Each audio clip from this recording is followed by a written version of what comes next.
right. So Jobs to be Done is a customer discovery framework. That's the way we like to think about it. And it's really about understanding the right problem to solve. And when we say problem, we mean the right customer problem to solve, not your company's problem to solve, right?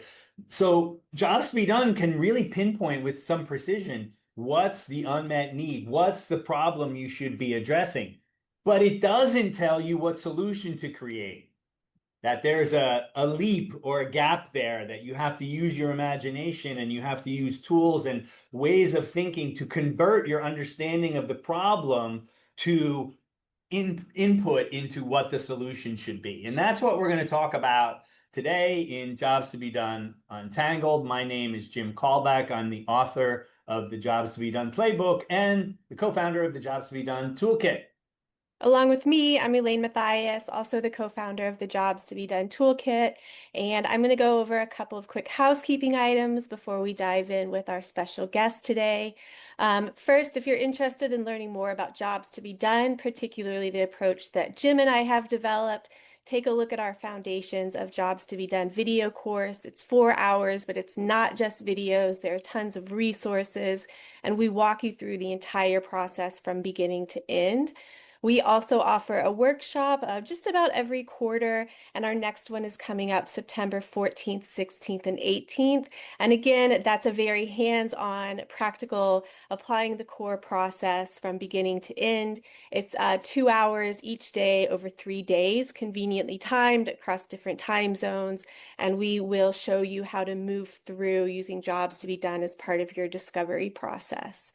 And lastly, if you're interested in working with Jim, reach out to him. He is a great resource if you want any coaching, to have any of your work audited. He'll take a look and give you some feedback from his position of extreme expertise. But wait, there's more. Sorry, I just wanted to do That's that okay. like a Ginsu knife commercial. Our But next Untangled. We meet the last Tuesday of every month, so we'll be back on July 28th. I'll post the registration link in the chat, as well as send out a follow-up email with resources, links that we've talked about here, information about how to reach out to our guest speaker, and anything that kind of comes up in the course of conversation today. I will follow up with links and information about that.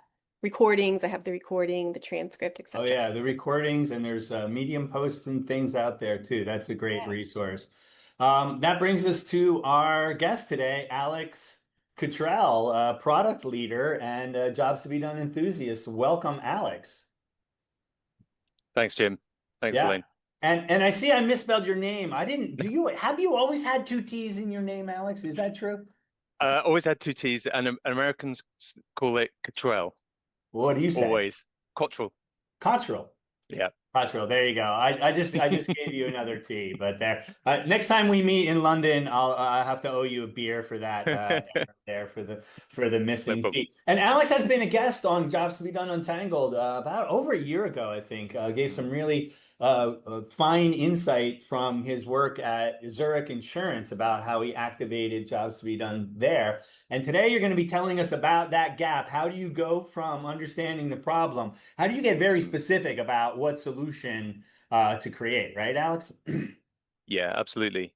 Yeah, And what I'm going to do is I'm going to stop sharing my screen. So I'll give it over to you and thank you.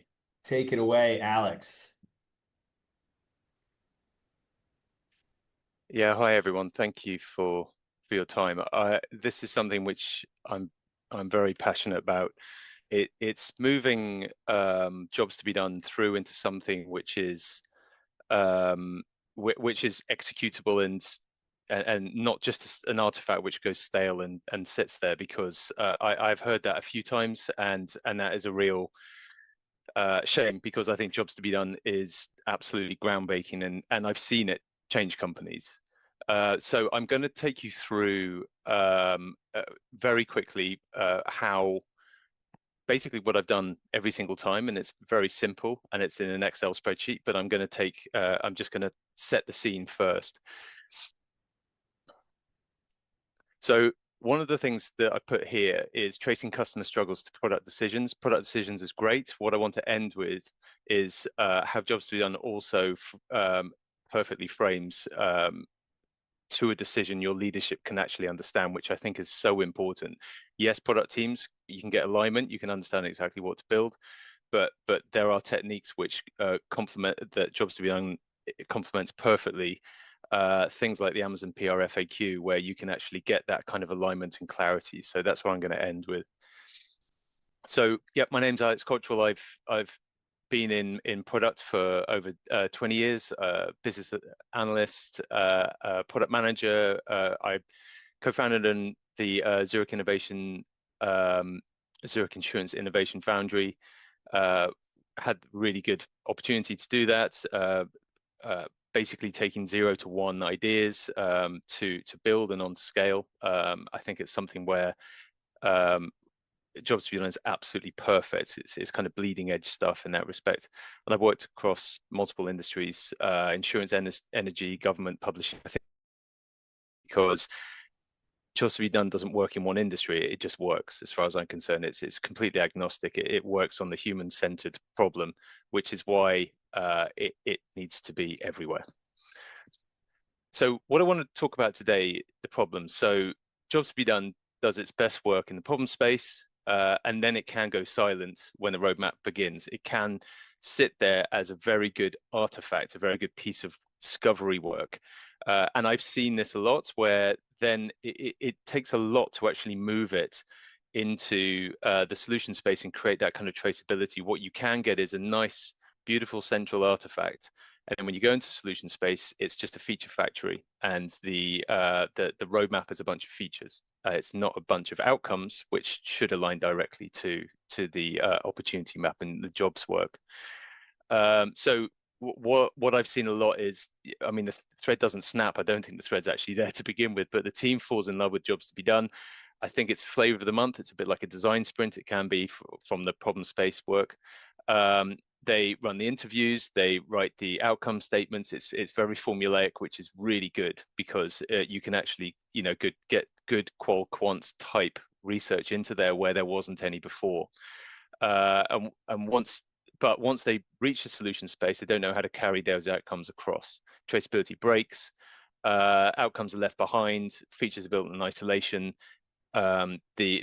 The artifact, the jobs to be done work starts to gather dust, and then it's forgotten. So basically, in order to do this, you create a continuous connection. So the opportunity map that you're creating and the outcomes stay alive by making sure that you can ideate directly from the outcomes. The ship features loop back to the original outcomes, and you continue with continuous discovery. So I'm just going to go into exactly what that means. But what I'm going to do is just set the scene. And I'm going to assume that everyone knows the stages of jobs to be done. I've just kind of boiled them down here. On the qualitative side, you're obviously doing your jobs interviews. You're then taking those, you're articulating those job steps and the struggles, those verbatims, that good stuff, which a lot of the time is not there. You're turning those into a kind of a consolidated struggle statement. What exactly are those struggles saying? I'll come on to that in a bit. Translating those into the desired outcomes, the measurable outcomes, which is obviously the guts of it.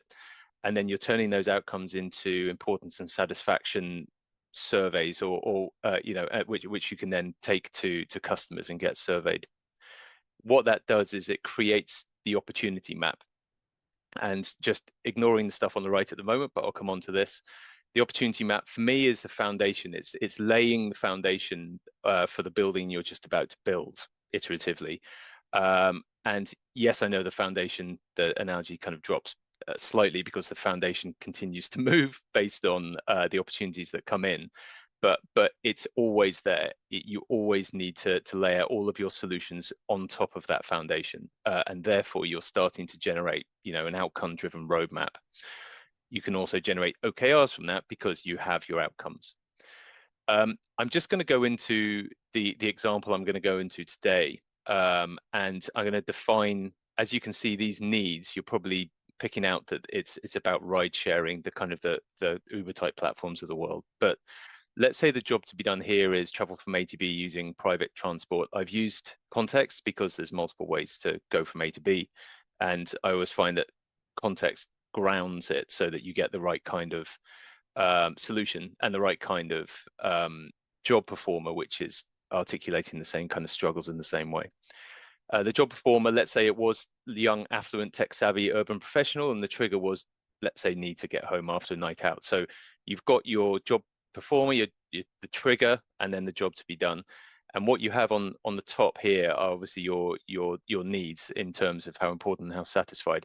The reason I put them here is because for me, this is the most important thing I found for people who certainly even senior leadership, probably especially senior leadership, that clicks with them. They get the aha moment. They suddenly go, "Oh, hang on, are you saying the pink stuff is the most important, the most valuable?" And it's like, well, inherently, it's unmet. It's unmet need. It's the area that we can differentiate. What I would say is you don't normally get so many dots in the pink so far up. A lot of the time you get them clustered around the yellow, but you know, it ultimately it's like your ink blot. It separates everything out and says, okay, so choosing an eco-friendly car in the green is probably not where to start. Start in the top left. Start where it's the most important and the least satisfied. So at that point, you've got the product team, they're all aligning to it, they're understanding it, they're understanding that these are the outcomes that are the most important, and you can get that alignment. And I'm just going to pick one, explain the destination easily, which is kind of top left. So, and I'll go into why it's not in the right outcome format right now. But let's say this one, if I'm going to be taking that particular outcome, on the left-hand side, the short outcome is explain destination easily, but the good outcome would be reduce the complexity of explaining your destination or something like that. So that's one of the outcomes which is going to be valuable, because the struggle was that it's too complex. It's amazing how much a design sprint can be changed and slightly customized to seamlessly feed jobs to be done. In fact, jobs to be done and a design sprint need to go hand in hand, because they work perfectly together. Because you could, with any outcome where you're using the direction of travel, reduce, eliminate, increase, that kind of thing, you can stick how might we on the front, and you have how might we reduce the complexity of explaining your destination. At that point, you can obviously ideate. You can run a design sprint, design thinking to look at the different features, and at that point, you're starting to move from the problem space to the solution space. People are understanding the outcomes that are most important because you've articulated this here, and this is from the quant information from customers, so they are sure that what they're doing is going to be providing the most valuable outcomes. And then you've got your features, you identify the one that you want, and at that point, you obviously ideated and you have the feature which would align and help to deliver on that outcome. So what you ultimately have is this. You have in the problem space, your job interviews, your job steps, your struggles, your desired outcomes, your important satisfaction. You've got your opportunity map, which, as I said, is the central hub for everything that's going on. And what you can do is you can obviously drop it down into how might we ideations, which creates your prototype, allows you to raise your assumptions and validate those with customers, build your business model, all of the good stuff. Once you've done that discovery work, you're then into execution. You've got your feature delivery. And at that point, you can take that feature delivery, and with your success criteria, you slightly aggressively, or at least my teams do, look to rescore based on that outcome, and seeing how much it moved the dot. Because obviously you have your success criteria on whether that's successful to that outcome, but you can then revisit where your dot was on your opportunity map, and you can score it again. The customers can score it. Obviously, it's a very simple survey. It's potentially 1 or 2 questions at that point. And this is what we did at Zurich. You can move it. You can actually see it moving when you get it right from left to right. And from a simplistic point of view, one of the things where you're over engineering a product is because you've got a Moscowed list of features and you just keep delivering to them. And it could be that you're moving from pink to yellow to green. You're over serving the need and you're creating waste. And what we did was when we were delivering the features, you could see the dots moving into the yellows, and that shows you where to stop. So ultimately, at that point, you have your feedback loop. You've done your opportunity map, but all the features that are coming through enable you to rescore the outcome and make sure that those outcomes are being better served by your solution. The other thing which I put on there as well is obviously continuous discovery. What you need to do is to make sure that you are continuously doing continuous discovery at all times. Any kind of customer-facing teams are on a regular basis feeding into the opportunity map and replenishing it, creating more importance, accuracy, more satisfaction, accuracy, creating more of the new outcomes that are coming through. So looking at a real example, so this is exactly how one would look like for me that I've been using. So obviously I've put the ride sharing as an example, but what you have is you've got your numbered job steps: find a taxi, negotiate fare, communicate destination. So obviously you've duplicated the job steps because I've got the same job step defined multiple times because I've got different struggles aligned to it. You've got your struggle. This is a summary of what the verbatim is that they're talking about, that you can actually summarize down, which means that you can then just turn it into a desired outcome. So let's say here, unclear pricing structure depends on driver's discretion. I'm changing that into increase the clarity in the cost of the ride before setting off. Or ride to destination, a classic during activity. Fear of getting into an unsafe vehicle with a dangerous driver. We've got two outcomes here. We've got one outcome, but with two features: reduce the worry associated with getting into a car with a stranger. And obviously, each of these are scored by importance and satisfaction. And for that particular one, the reason you've got a blank here is because it's the same outcome. It just has two features that align to it in order to move it into the yellow. And obviously, you've got your opportunity score. Most of them would be pink if it's an MVP. And what you have there, most importantly, is your ideated feature.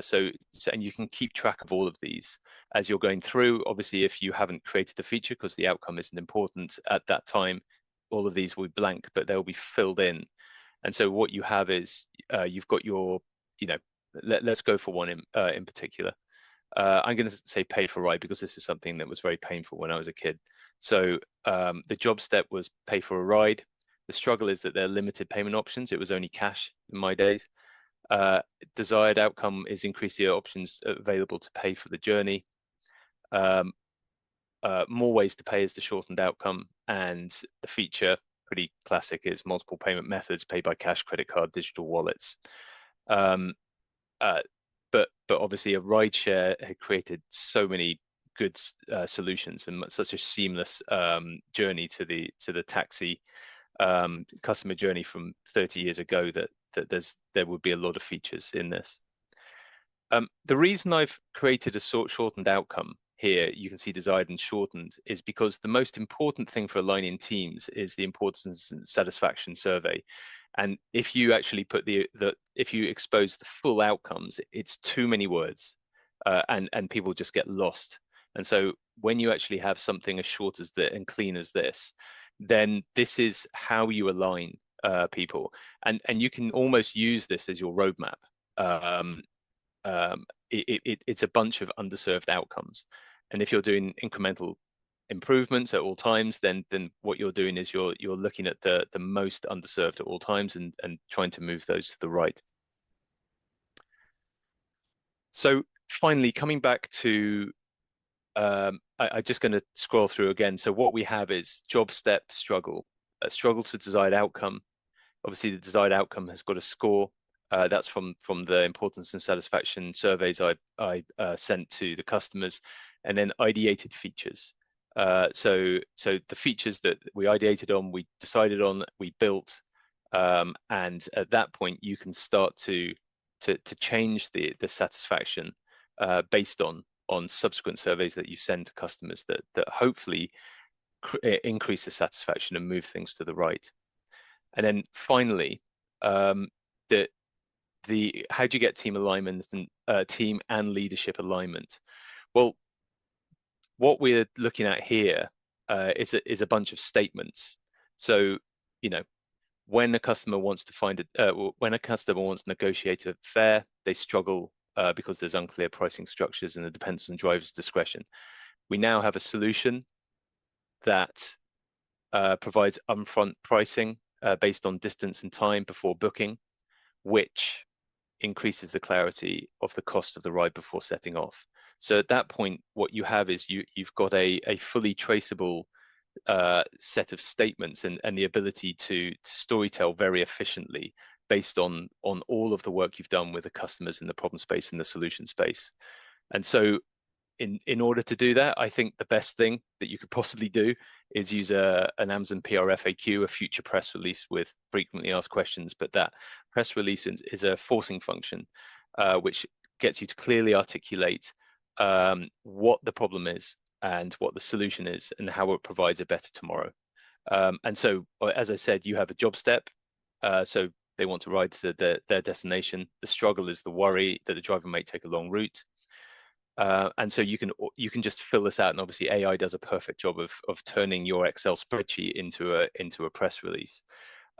When a rider is riding to their destination, they're concerned that the driver may take a longer route to increase the fare.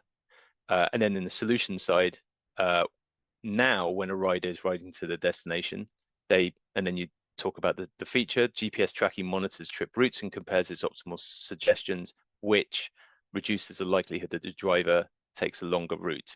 So obviously that feature, we are saying, will reduce the likelihood.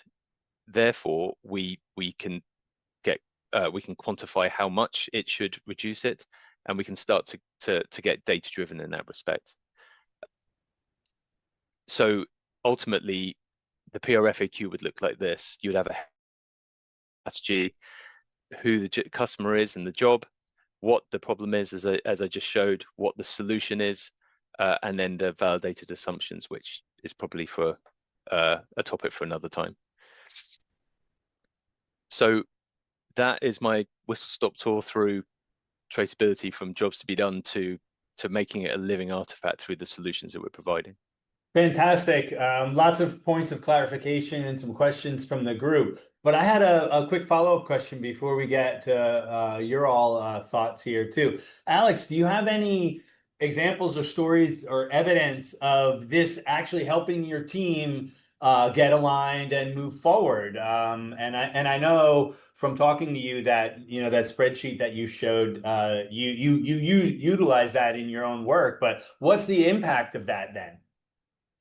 I think there's one thing that was very interesting about a year ago. Certainly, because you're not always doing 0 to 1. A lot of the time you've got something already. So one of the things which really works is when you do this retrospectively. You've got a bunch of features. Maybe you're in the middle of a bit of a feature factory, and your roadmap is a bunch of features as well, and it works very well to do this retrospectively and go backwards to reverse engineer what the outcomes are to the features and what they're doing, and then making up the struggles. What would the customer be saying? Interesting. And then retrospectively going to the customers and making sure that is aligned to what they're doing. I think that because 0 to 1 is not that common, but a project in flight is, and just making sure that you've got that job step struggle to outcome to whatever the feature and where you are at the moment means that you've almost created that traceability retrospectively, and the ability to be more outcome centric. Right. I think is that a perfunctory tracing? Are you just validating and patting yourself on the back that all of your features map to, or does that then change your thinking? Right. It changes your thinking because what you're doing is you're raising a whole bunch of assumptions because it's riddled at Right. that point, what you've done is you've riddled everything with assumptions, which is Yeah. exactly what you should be doing. Right. Because it could be that they have the work hasn't been, the jobs to be done 101s haven't been done. You haven't done the qual and quant. Right. You don't know what the priorities are. You don't know what their struggles really are. You haven't done that. So then Right. what you're doing is you're going back and it's forcing you to do that work and engage with customers and Right. actually Right. and because what you see that senior leadership like is that they like to point at the dots and say Right. so this is where we should be putting our bets. Yeah. And you can't say that unless you've actually done the work to actually say, okay, we need to actually Oh, start to right. customers, I see what and you're then saying. Yeah. we need to rescore. Right. Yeah. And so I know it's not probably the 0 to 1 answer that you expected, but a No, lot of the no, time it no. basically turns it from feature factory to Right. an output-based roadmap of Right. features to an outcome-based roadmap by just doing this. Right. Yeah. No, no, that's great. In fact, I have a case study in my book from my ex-colleague Vito Locante. It was a slightly different situation, Alex, where they were in a design sprint and they came up with a dozen or 20 ideas of what to do. And that's the easy thing. You know, you're right. Leaders like the quantification, but guess what? Teams like to come up with solutions. Right. And I think you said this on your previous guest spot here on Yeah. Untangled, where, okay, just let the team say what they want to get it off their chests. Right. And that's kind of what happened in this case study. So he had a dozen or more ideas. And what he did was he reversed engineered the implied unmet need in each of those product ideas and then surveyed the market using the important Mm. satisfaction and then came back and said, this is the idea we should go forward with. Yeah. Right. And there's actually then a case study that actually helped them, that they actually made a splash in the marketplace because they got this idea. But they use that kind of backwards or reverse engineering thinking to go from the features that are easy to Yeah. spit out. People like to spit out feature idea. I do it. You probably do it too. Hey, I have a problem. What's the solution, right? So start from there and then do your homework, like you said, to get the math down, and then challenge your assumptions going back forward, right? It's a Yeah. very common thing. I think Yeah. let's say that you're an innovation function, and people will naturally come to you with ideas, with Right. a startup, with like a piece of hardware, whatever that be. If you can say, well, what is this doing that provides value when it comes to Right. the features, and then you turn it into the outcomes and you test it with customers, Right. then you can then test multiple solutions Right. and not just one and go, okay, so this Right. one was Right. good, but they That's actually right. wanted this one. Correct, correct, right, yeah. And it's not just saying, okay, you have an idea. Is there a job to be done underneath it? It's okay, there is a job because there always will be a job to be done underneath it. Is that important? Mm, What type of exactly. opportunity does that represent? And I think that's a strength of the jobs to be done Mm, framework is that you do all the methodology and the rigor to collect things and then compare them against each other. And your chart has the green, yellow, and pink regions that you can say, okay, great idea, but that's pink, guys. We've already mm, overserved that, right? yeah. Or that's a great idea, and it addresses an unmet need. So you can relativize those Mm. product feature ideas or product features that you have on your backlog. Um, I think very, very quickly, I think Yeah, it's so powerful where you come in, you're given a solution, and a lot of time you have pilots, that's very expensive. You go forward. yeah. Okay, take it and go backwards. Right, right. Interesting. Yeah, that's great. We have a ton of questions, Elaine. Is that what you wanted to get some of those? yes, Torolf has his hand raised. If you want to unmute and come on, that would be great. And then we'll ask Yeah. Jeff's question. Okay.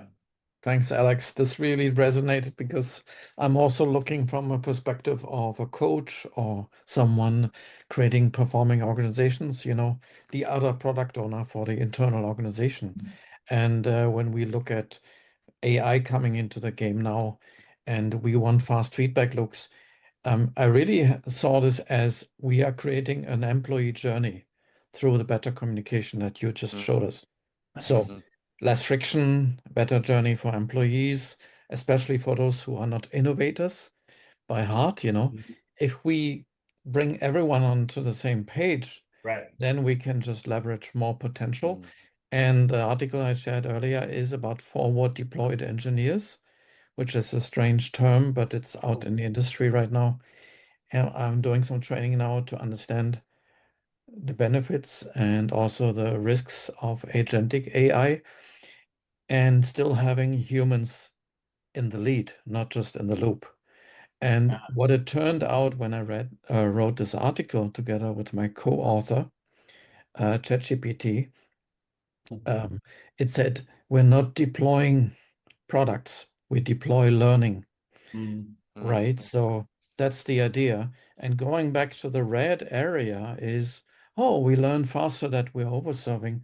Let's actually just make sure that we get a good return on investment before investing in the wrong area. That's it. Thank you. Fantastic. It's so interesting how you can take this, go backwards, and then kill it in the problem space by doing things like that. Which I think it would save so much money because you take your idea, and so if you're a senior leader, a lot of the time you have something shiny that you maybe have got from an InsurTech conference or some kind of conference if you're fintech or whatever. And the only thing you can do is go forwards and say, get this in and stick it in, and you go through a whole bunch of governance and all of that kind of thing. Well, you can just test with the customers whether or not this is going to be valuable in that respect by going backwards, and the problem space is where it's all at anyway. So it's Nice. Thanks, Torath. You said Jeff, Elaine? Yeah, I don't know if Jeff, you want to unmute and come ask your question, or I can go ahead and pose it. But Jeff is asking, Alex, can you describe some of the organizational dynamics that lead to the JTBD insights being replaced by other criteria of what ultimately gets built? Do you mean the organizational dynamics that need to be in place? Yeah, or organizational dynamics that might override the customer-derived outcomes. I'm not sure I understand. I'm really sorry. I'm Are being you a here, bit thick. Jeff? Can you clarify, Jeff? I think it's what are the dynamics that cause this problem in the first place? Oh, I see. For this to be put in place. Yeah, here's where I was trying to go with that, Alex, is that I have seen a lot of development teams get really excited, like you described, right after all the discovery is done. But that excitement just sort of wanes away slowly over time because through whatever combination of dynamics within those teams, something else ends up becoming more important as a driver of what they actually end up building. And I'm still on a quest to find out a really robust list of what those things are so I can help teams identify them. Okay, so I think one of the biggest things is that let's say that you have my view is that this is treated as a waterfall kind of requirement solicitation phase, and then let's say best case is that you move into agile, and then you go into a 2-week sprint cycle, and you're constantly executing and you're constantly iterating. As opposed to having a dual track agile process where you're constantly going from discovery to delivery to discovery to delivery, and it I've seen this a lot where you need to have the culture, or at least the maturity that you are doing these things in parallel. You're doing your discovery in parallel to what you just did discovery 1 PI ago, and that's the only way that you can loop back and then keep feeding into the opportunity map. Otherwise, that's why it gets stale, is because you've got your opportunity map, you've got your jobs to be done artifacts, and you're almost just kind of referencing them or glancing back at them, as opposed to making sure that there's that build, measure, learn loop all the way around from what you're building all the way back into the outcome, and whether or not that's been observed as creating a better situation for the customers. And I think from a culture point of view, I think large organizations, if you've moved from waterfall to agile, that you need to move a lot further from agile to this kind of continuous discovery, or at least that kind of level of maturity. And it's very tricky. It's tricky for large and small companies. But you need to, I think it's that kind of dual track process where you're doing, let's say, a PI of discovery and a PI of delivery almost, and you're you're making sure that you're always doing that, quality work at the same time. Mhm. Does that answer it, Jeff?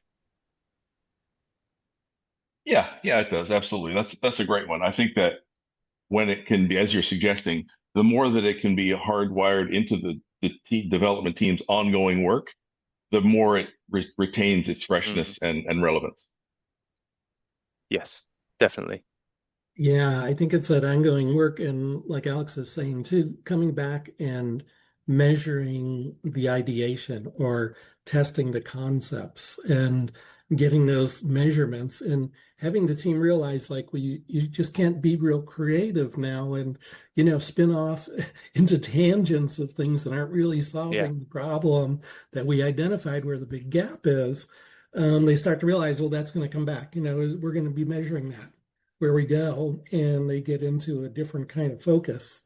But that's hard to do if you're an outside consultant just running a study, versus being in the team and making sure that continues to happen. So maybe outside consultants and need to build that in. It's like we will do some, rerunning of what things you come up with at some point along the way, besides just finding the initial gaps. Yeah, the interesting thing, just to summarize in a kind of a sarcastic way, I think discovery is great, execution is great, and everyone gets very excited. I think most of the effort and most of the pain in the ass is measurement, and it's the build, measure, learn loop. Sounds very sexy in the lean startup, and it is. It's everything. It should be everything. But apart from the small amount of firms that's in their culture, it's a complete pain in the ass. OKRs are a pain in the ass. And observing success criteria, you write them in your PRD and then ignore them. And what you're doing is zombie whatever at that point. You're just going through and you're just delivering. And the whole point that we're meant to be delivering, the whole movement is that you're moving to you're observing a better outcome. Mhm. And that is so exciting when it gets going. But you have to reprogram a lot of different disciplines to be doing that. One of the objections that we hear all the time, Alex, is why do you want to slow us down?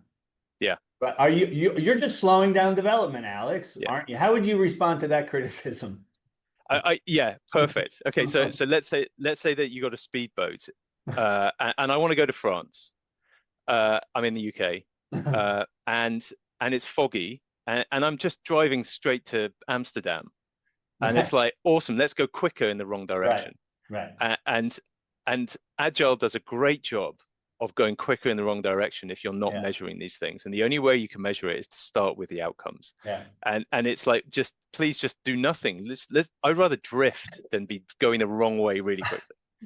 But that's a mindset change because not everybody thinks that way, right? There are, I'm not picking on developers, but there is this mindset. If I'm not coding and if we're not launching things, we're not moving, right? Therefore, I'm not being valuable in this idea of, stopping for a moment, doing reverse engineering and getting your bearings is a mindset shift for a lot of people. And I think that was more behind my comment than anything. Yeah, definitely. And now might be a good time since Dom spoke. And if you guys don't know Dom on the call, he was a previous guest on JTBD Untangled, and he's an expert in quantification. And I know, Elaine, we have a bunch of quantification questions, right? Yes. Yeah. Go ahead, Dom. Hi. But I'm just giving you a shout out, Dom. Yeah, no. Do you have questions, Elaine, or you want me to just? No, we do have some questions. Yeah, and it might be for Alex, but feel free to jump in if you do know the answer too. Yeah, I mean, most of the questions are around, Alex, if you could explain or tell a little bit more of the story around how you quantified the opportunity score or how you calculated it. And I think we touched on that a little bit earlier in one of the first lines of questioning, but I'm just curious to hear more about, and maybe even particularly how you move from qualitative to quantitative. Yeah, so the opportunity score is, I always get this wrong. So it's the ODI score, which is I'm looking at the formula. It's importance plus importance minus satisfaction. To be honest, I took that.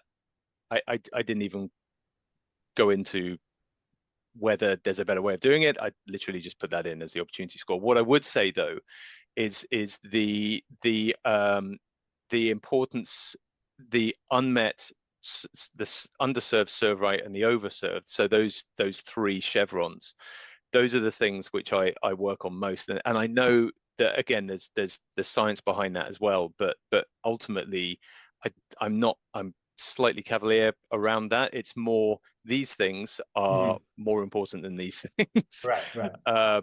because that has just gone into there basically. What I would say though is you probably saw that I put lines between. I really don't like the 2x2. This one is much more effective, and what there's another way of doing it where you literally have just 2x2.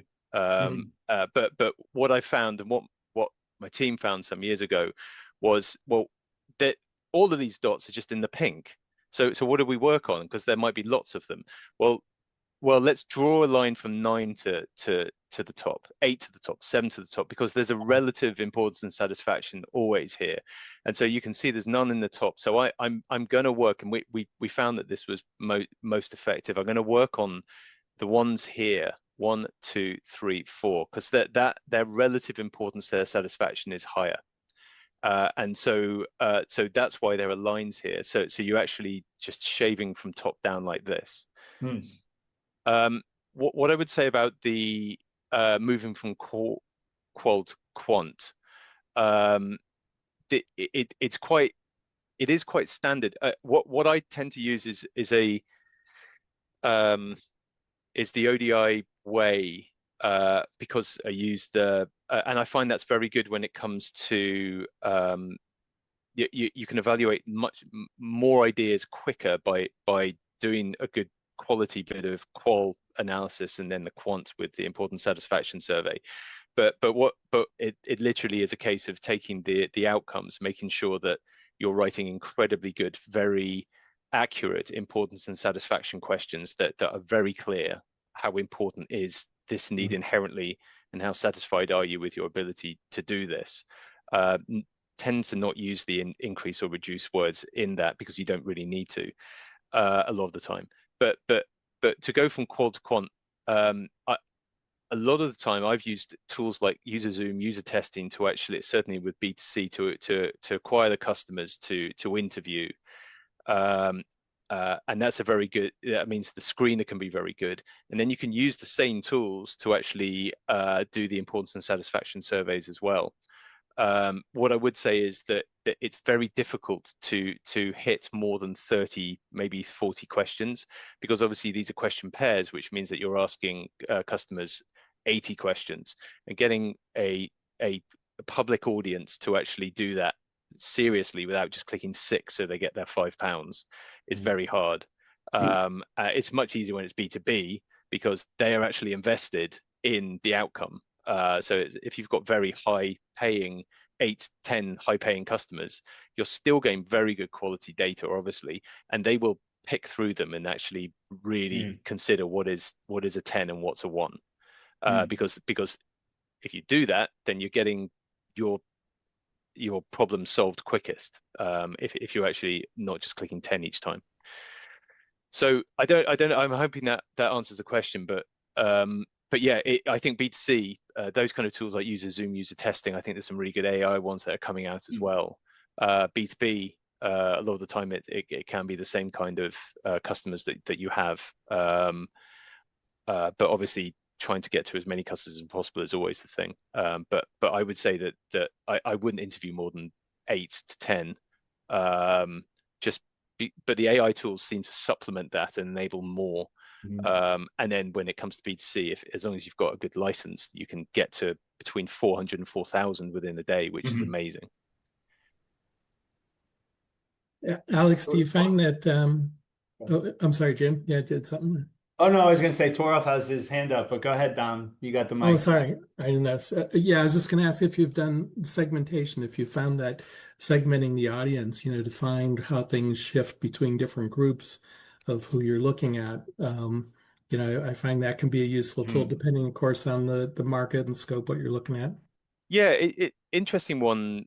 Yeah, definitely. And I think what I've got in here, I know that the right one, the furthest right column says MVP customer, but what you do get is you get more customers that come through. You've, like, for instance, you could have a disabled segment here. You could have an environmental friendly segment, which just come through, and you almost whittle them down. And you go, okay, so not for MVP, or if that's not where you're going to go. But then they almost create segments at that point that you can then go after at that point.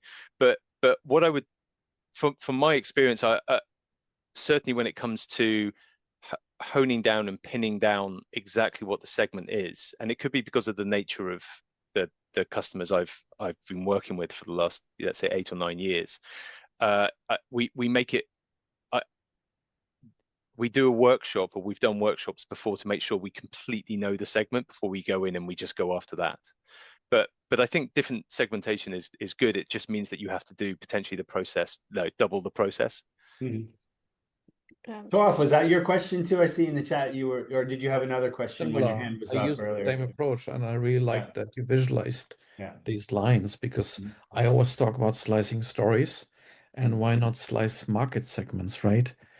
So we discussed that in our meetup, the Berlin Business Agility meetup, and same thing. I always say, why don't we do the same, dog food on the product management side, and the solution, the need space that we do use at the solution space, reduce complexity and test earlier, and then maybe, invalidate a segment and go elsewhere. Thank you. Yeah. But one thing, Dom and Alex, that I found, that if you do it's almost like the larger population that you survey, the more likely the scores are going to go to the middle. And then you actually need to do segmentation. Like the largest one that I did, we pretty much got everything in the middle. But then as soon as we said, oh, but wait, there's different types of people, then all the things popped out in the lower right and the top left, right? Otherwise, your scores tend to go to the middle, right? Have you found that too? Yeah, definitely. Yeah, definitely. And at that point, you've almost got nothing. Right. Exactly. So you have to, because what do you start with? Yeah. Interestingly, there was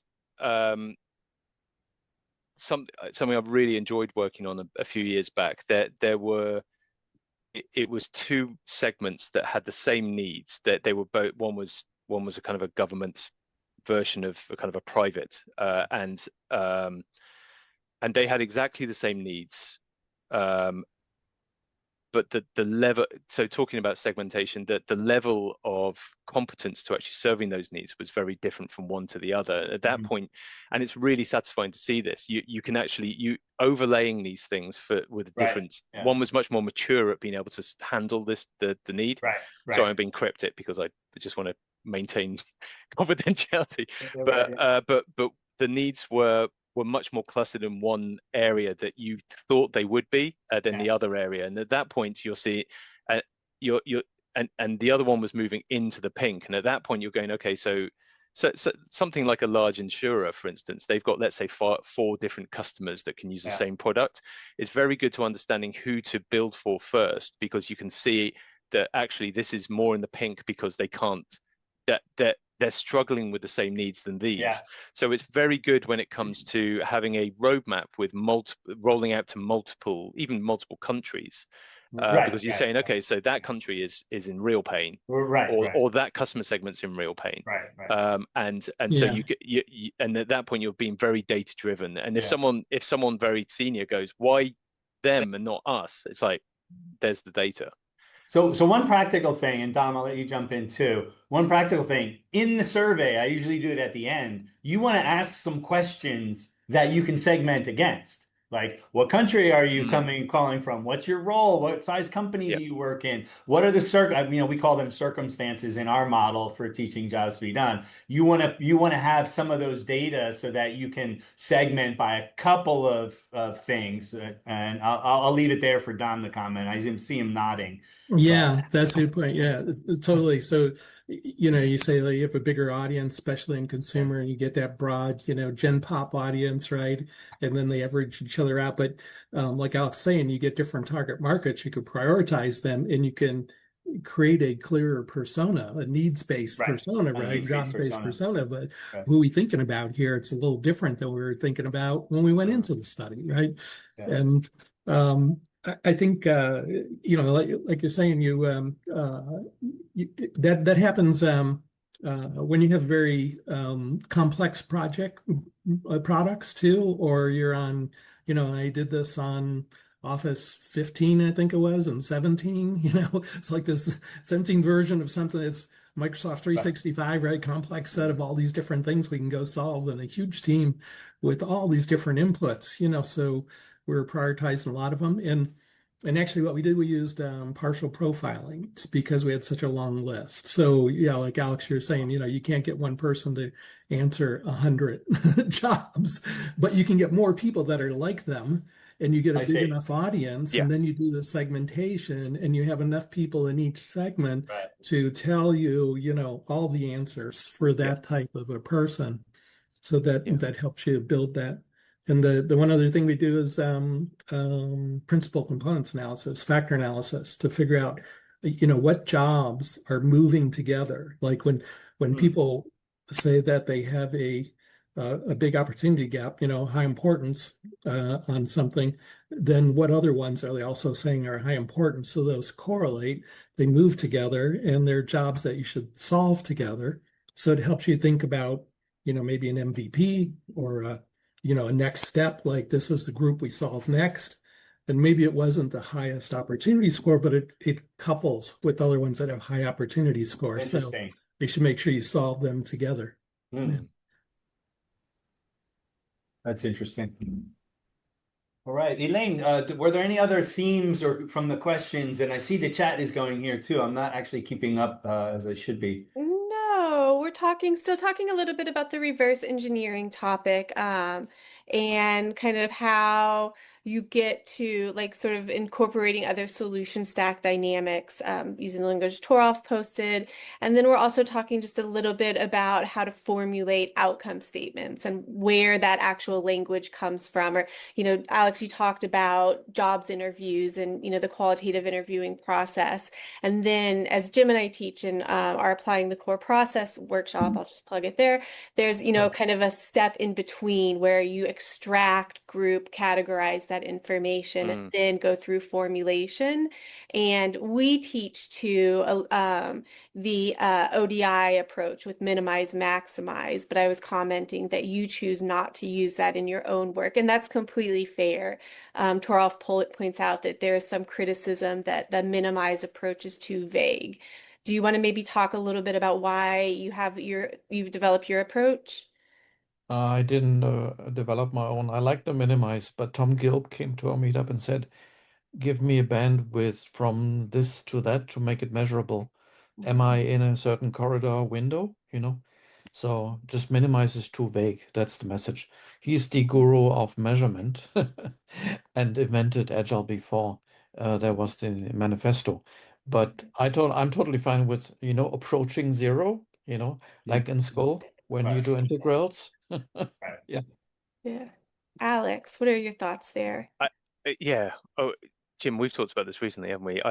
My feeling is I still like increase.